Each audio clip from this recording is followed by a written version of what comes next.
Hey everyone, Joseph Onesta, type 2 mentor here.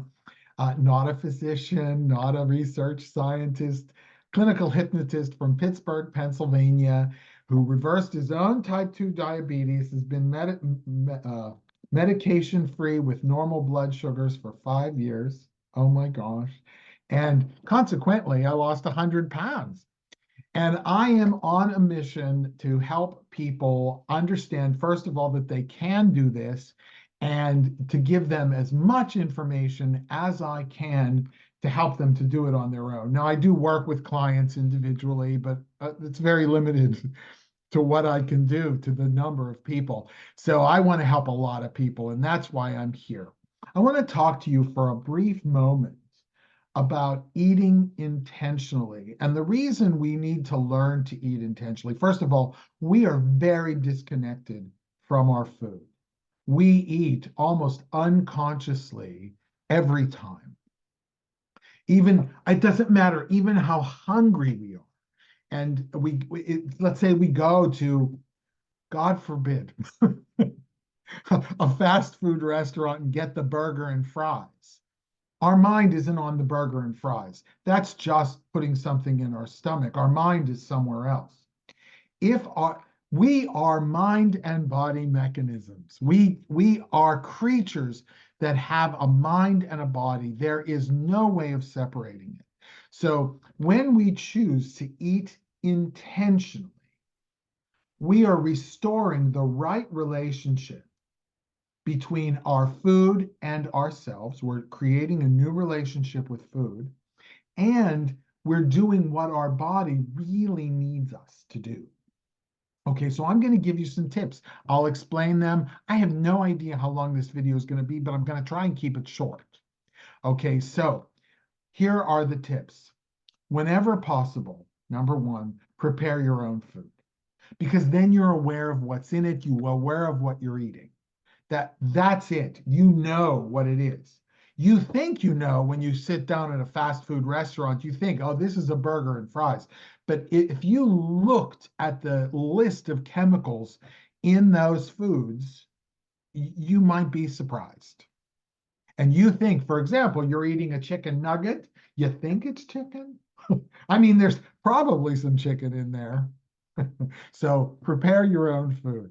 The second thing is plate your food, even if it's a snack, but plate your food. Put it on a plate. If you want to, make it look nice. You are worth it.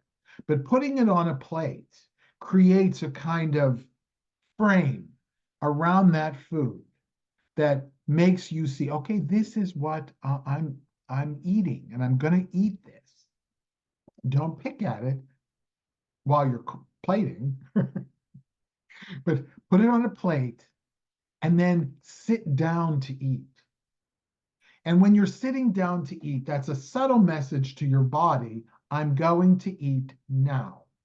Previously, when we were eating unconsciously, we would graze without even thinking about it. Our body had to be perpetually ready to deal with food because we were grazing and eating. Maybe not you, I don't know, okay? But plate your food. When you plate it, look at it, try to determine the ratio of protein to carbohydrates. There are three main macronutrients: protein, carbohydrates, and fat. Fat is kind of hard to see. We do need to get enough fat. I'm not going to lie to you. We do need to get enough. But if you're eating good quality protein, and I would avoid, I mean, that idea of lean protein, only 3 ounces, ridiculous. Absolutely ridiculous. Meat should come with fat. It normally does.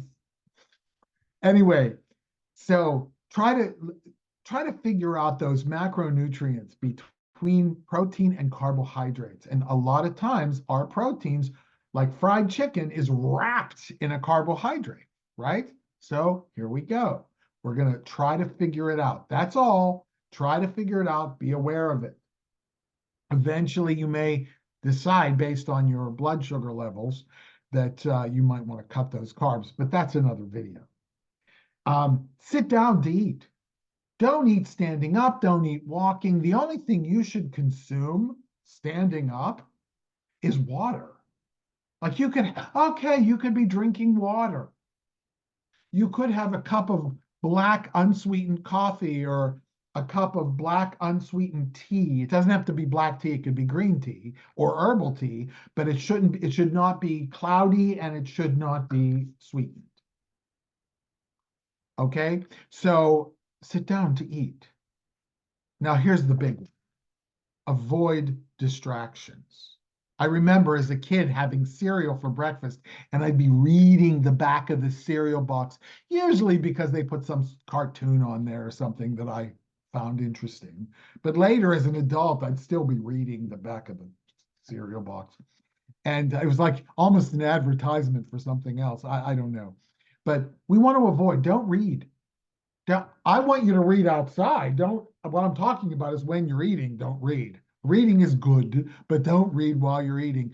Don't use your phone. Ooh, I'm sorry. Oh, don't watch television. Don't work at the computer. Don't be doing something else. Focus on your food. Pay attention to it. Just like the plate provides a frame for the food on the plate, your attitude provides a frame for the eating time. And that's important. Now, while you're eating, here's a couple of things that's kind of important. First of all, chew your food. Now, I'm not going to tell you to chew it 30 times like they used to say when I was a kid. Like, chew that 30 times. A lot of people, though, swallow their food whole. That's not a good thing to do. All right? A lot of the things that we deal with, like acid reflux, may be well due to things like that, expanding our stomachs because we're not chewing our food. Chew your food. Now, here's the clincher. Swallow before your next bite. Now, that sounds normal. Of course, I would swallow before my next bite. You know how many people don't? It's like this sort of like conveyor belt of food while they're eating. It doesn't even mean that they're overeating. It's just this conveyor belt of food that just shouldn't be. Okay? Swallow before your next bite or sip. And, sipping, sometimes that gets you to eat a little bit more. You would think it would be the opposite, but it causes things to settle in a different way. But I'm not going to tell you not to drink when you eat. Most of us do, and that's all right. Then about halfway through the meal, just check to see if you're still hungry.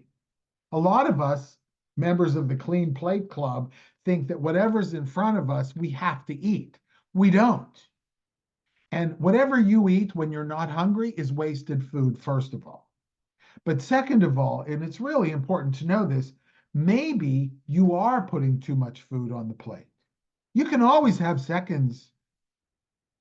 Don't put too much food on the plate. And if you're feeling satisfied in the middle of the meal, maybe you really are satisfied, and everything after that might qualify as overeating. One more little hint. It's very, if you like things like peanuts, my advice to you is if you're going to eat nuts, get the kind in the shell if you can, and shell each one and eat them individually. When you get them already in the shell, you can eat them like handfuls like this. How long would it take you? In one handful, you probably eat more than you really want, but because it was so fast going down, you're eating more than one handful.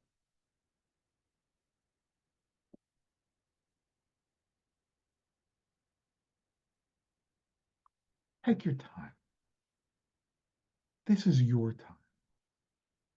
This isn't something you have to do to get back to your life.